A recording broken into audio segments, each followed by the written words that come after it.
Good afternoon, everybody. Bethany Dotson, relationship coach, trauma sensitive yoga therapist, and going to talk about how to fully trust yourself again, specifically in dating and relationships, but really how to trust yourself again, period, in your life.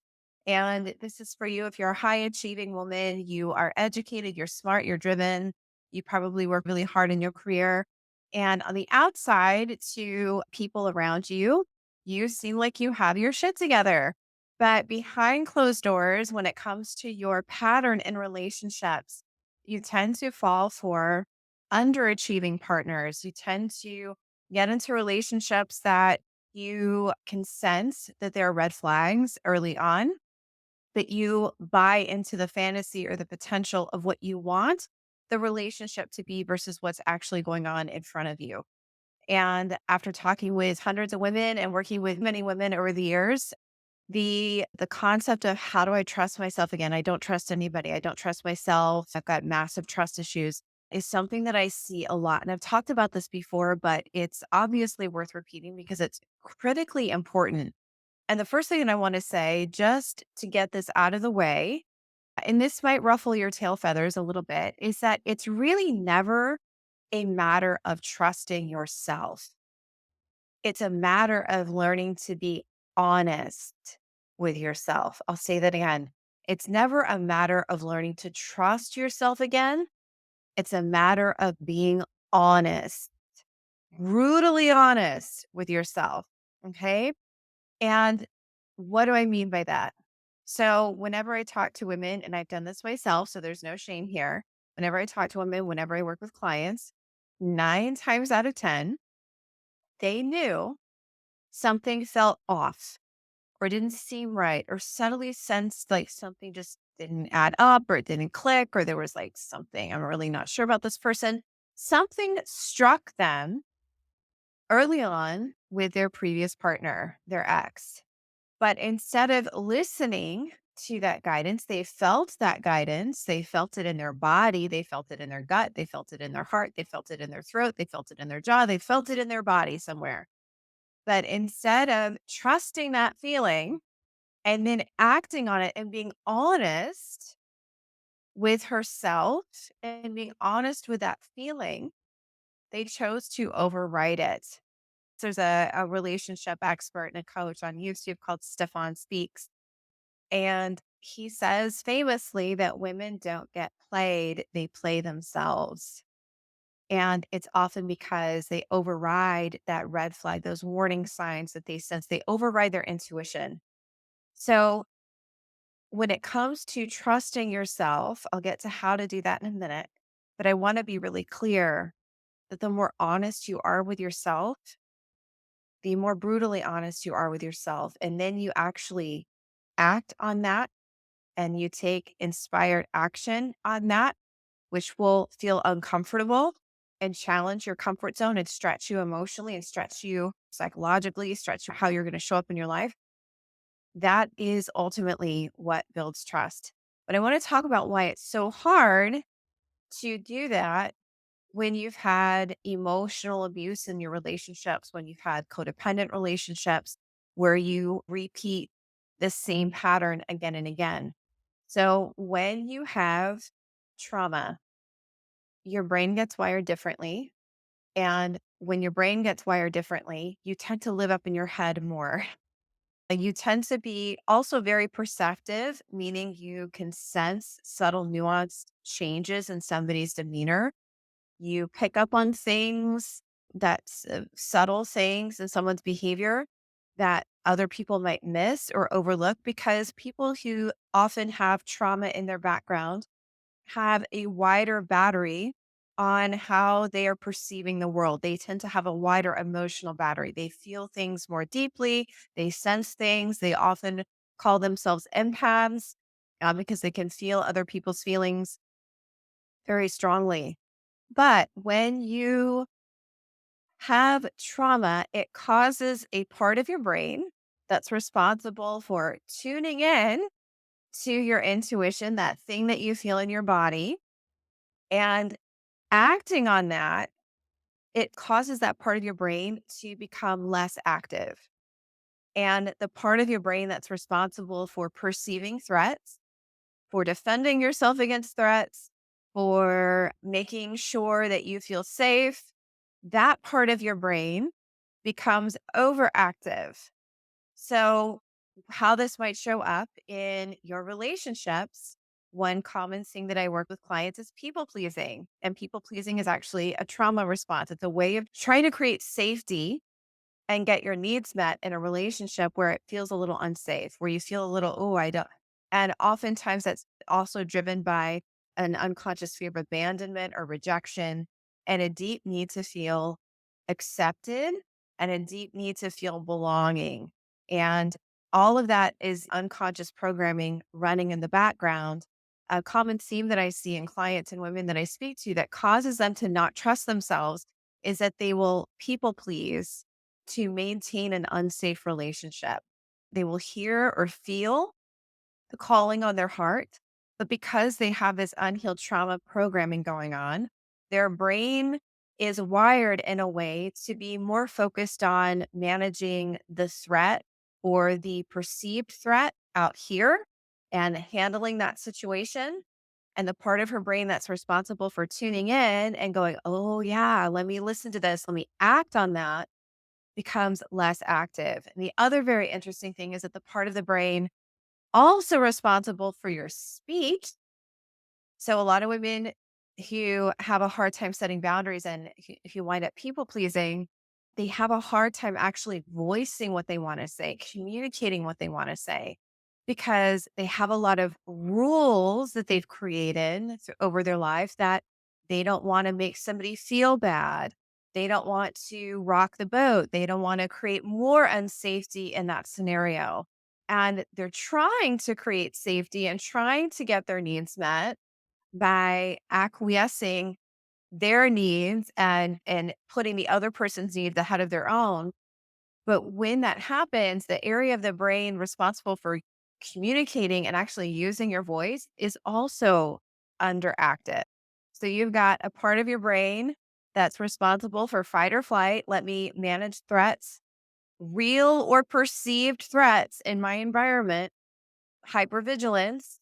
That part of your brain is overactive. And then the parts of your brain that are responsible for tuning into your intuition and acting on it and then voicing it are underactive. And so that patterning, which a lot of people don't know, a lot of people that I talk to in their 40s, their 50s, or their 60s, they've been doing this their whole life. And then to think of doing it a different way, even though it's cost them a lot, it's cost them a lot of years emotionally, feeling emotionally bankrupt, feeling like something's wrong with her. It's taken a huge, significant toll on her confidence level. She is not operating at her optimal state in her career. She's sabotaging her work life. If she owns a business, she is not running optimally there. She's probably people pleasing with her clients. She's running herself ragged. And it shows up in how she interacts with her kids. A lot of women that I work with, they are physically there for their kids, but they're not truly emotionally there. Emotionally, they're miles away and they feel guilty about that. And so it creates this cyclical self-punishment, unavailability thing that keeps happening over and over where she is holding herself hostage by these rules. So that's the first thing that I want to talk about. If you find that it's hard for you to trust yourself, number one, it's really not a matter of trusting because almost 100% of the women that I talk to, when we get really honest, operative word here is honest, eventually tell me that they knew something felt in your body, felt off in the early days of knowing their ex partner. But because they didn't have concrete evidence or proof out here yet, they overrode that feeling. And oftentimes they overrode that feeling because they have a prior history of doing that in their lives, whether it was with a parent or a caregiver, whether it's with coworkers, whether it's been with friends, whether it's been with other relationships. That's the way that they get their needs met is by not listening to that and being dishonest with themselves. So it's never truly a matter of trusting yourself. 9 times out of 10, your spidey senses and your gut feelings work just fine It's a matter of learning to be honest with that and honest with yourself.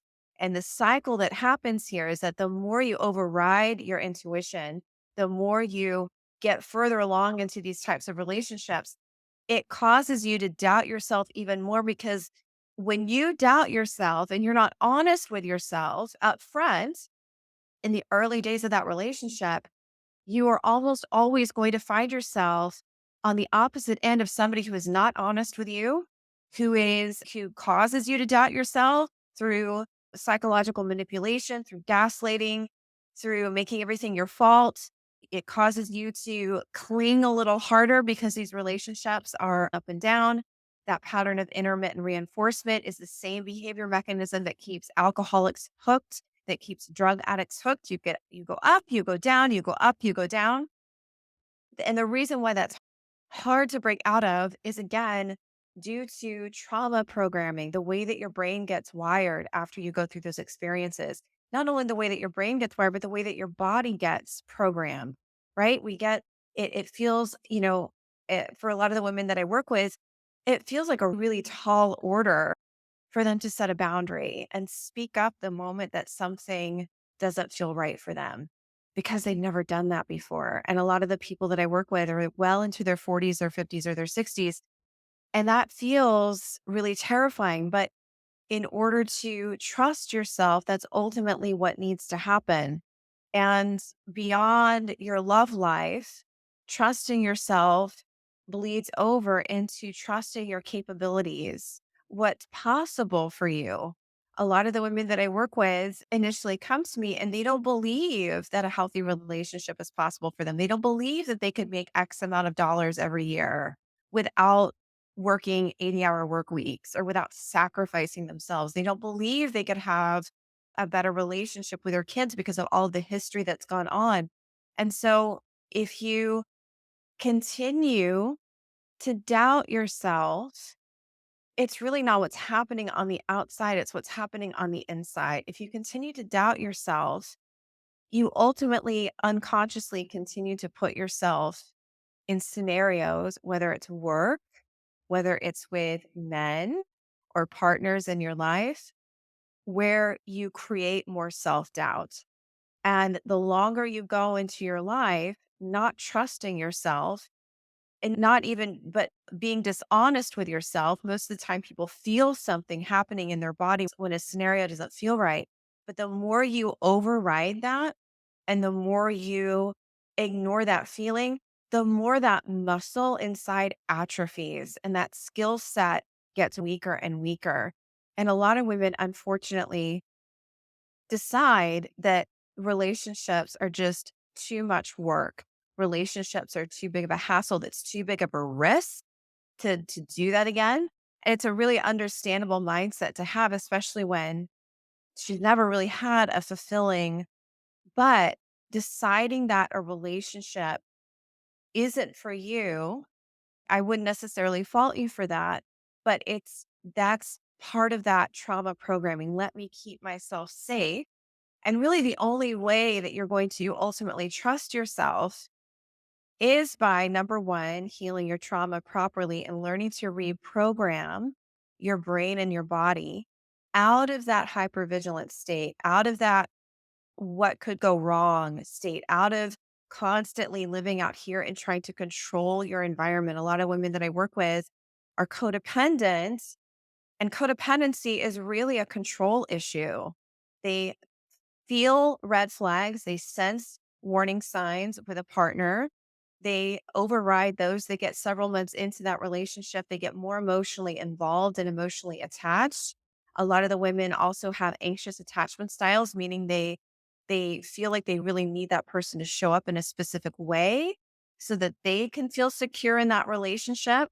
And often what happens is because she feels she doesn't feel good about herself subconsciously, she's going to attract somebody who doesn't feel good about herself and then try to get that person elevated or try to get that person to reach his potential. And the act of trying to get somebody else to heal themselves, to reach their dreams, to overcome their issues gives her a reward. It helps her feel like she belongs. It helps her feel like she's accepted, like she's proving her value and her worth in that relationship. But the irony is that the more she's trying to get somebody to do something, the more closed off she is to actually receiving. Receiving a healthy relationship is ultimately what most of the people that I work with are terrified of.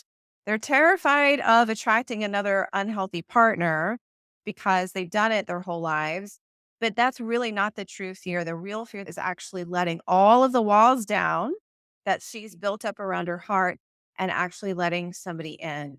And the only way to do that and ultimately learn to trust yourself is by being really honest with yourself.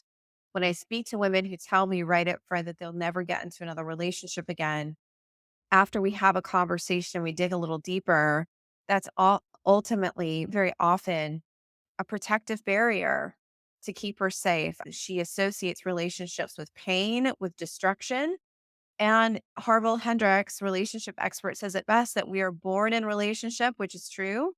We are wounded in a relationship, also true. And then we are also healed in relationship. So it ultimately takes a relationship. You can do a lot of healing on your own, don't get me wrong, but it ultimately takes a relationship to bring that healing full circle. And that relationship could be with a coach or a therapist. That relationship could be with another intimate partner when you're ready. But it's in that space of a relationship where we come usually full circle with our healing.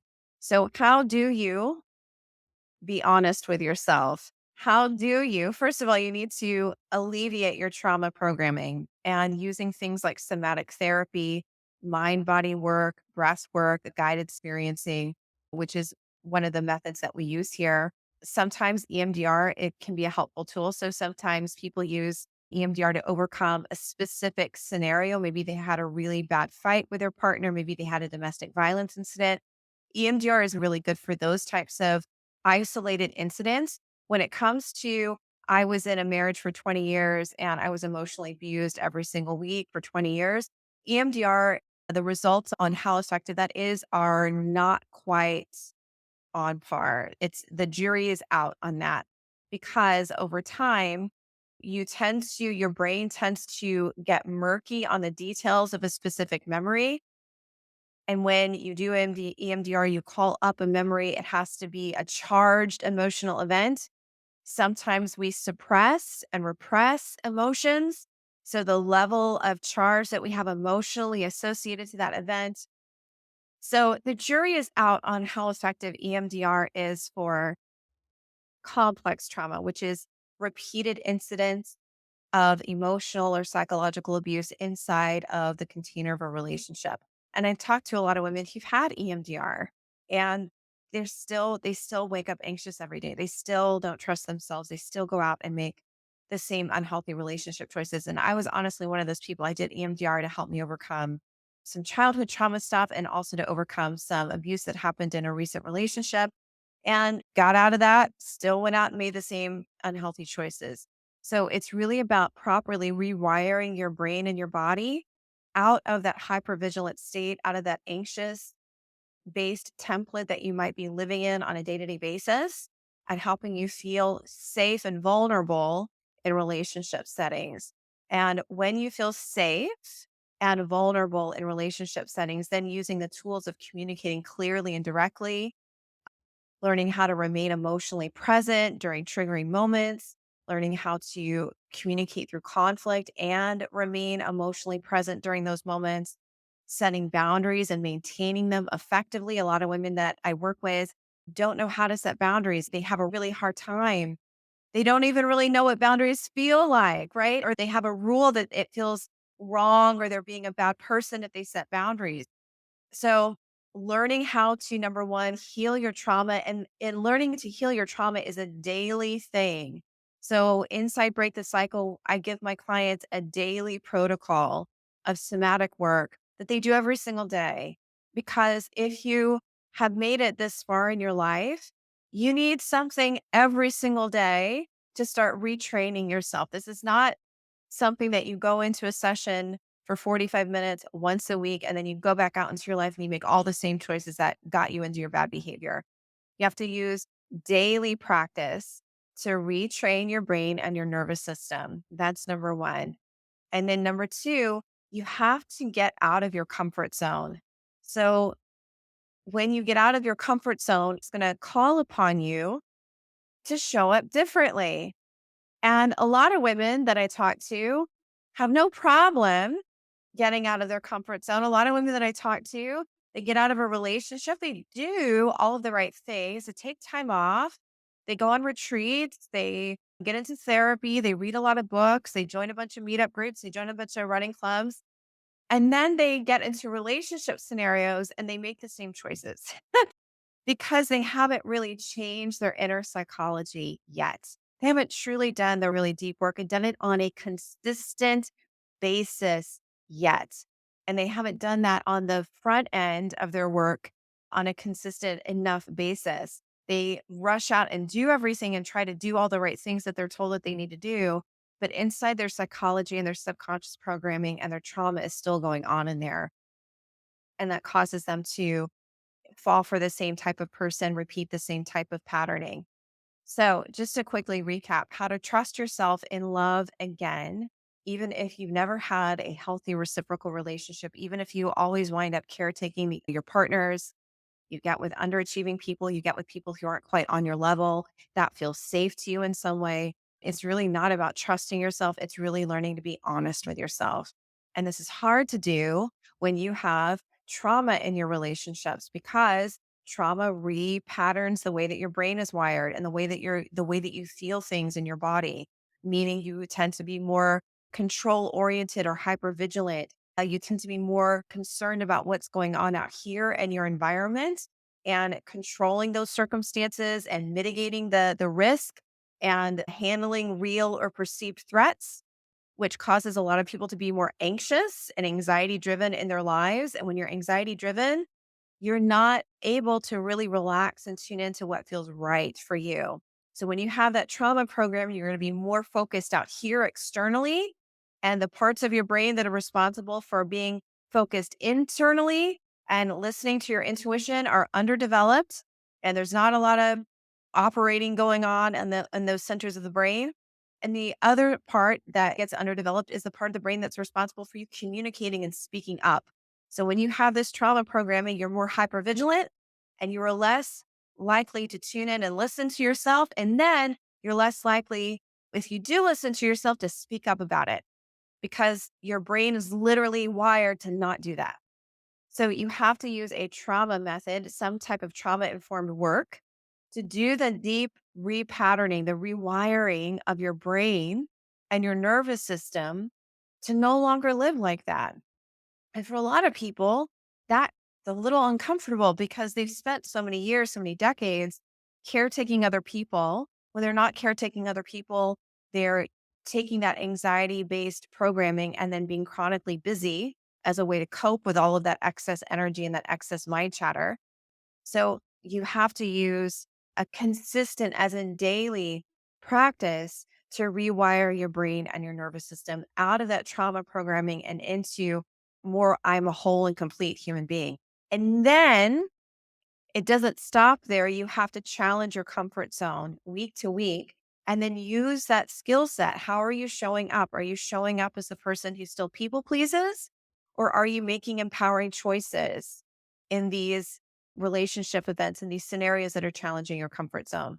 So, if that resonates with you, if you realize, hey, I probably do feel the call of my heart, I probably do have gut instincts, I notice red flags. And if you really, really honest with yourself, can say, I recognized red flags early on in my past relationships and I just ignored them. It's very likely that your trust inside your body, the part of your body that senses your intuition, works just fine. It's really a matter of you being honest with yourself and moving forward with that and acting on that and speaking up when that happens. And if you have trauma in the way, that's going to prevent you from doing that. And it's also going to hold you hostage in not feeling confident, which is going to impact your work. It's going to impact your bank account. It's going to impact your kids. It's going to impact and perpetually, potentially keep a generational cycle of this relationship stuff going. A lot of the women that I work with, they come, they watch their mom struggle, they're struggling, and then they're looking at their teenage or their grown children and going, oh my gosh, my kids are doing the same thing. Understand that it's never too late unless you say it is. Understand that it's always possible for you unless you keep telling yourself it's impossible for me. Understand that you can have a healthy relationship even if you've never had that before. Understand that you can wake up and feel happy and at peace in your heart and excited about your life and feel completely in love with yourself. Even if you're all by yourself and you're terrified of being alone right now, understand that reality is available for you, but you have to choose it and you have to decide. And if you want help getting there, this is what we specialize in helping our women get to.